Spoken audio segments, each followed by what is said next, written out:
बाळू मामांचा चमत्कार.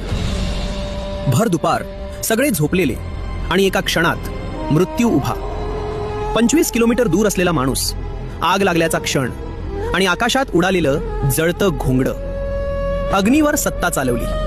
भर दुपारची वेळ होती. राधानगरी भागात नरतवडे गावाजवळ श्री मगदूम यांचे गुराळ सुरू होते. ऊन इतकं प्रखर होतं की श्वास घ्यायलाही अवघड. गुळाचे रवे ठेवलेला मांडव आणि अचानक फडाडकन आग. रात्रभर काम केल्यामुळे सर्व कामगार गाढ झोपेत होते. एकही माणूस शुद्धीत नव्हता. तेवढ्यात गोवऱ्या रचत असलेल्या सौ जनाबाई मगदूम यांची नजर आगीकडे गेली. क्षणात तिच्या अंगावर काटा आला. ती घाबरून ओरडली, मामा मामा वाचवा. पण मामा तिथे नव्हते.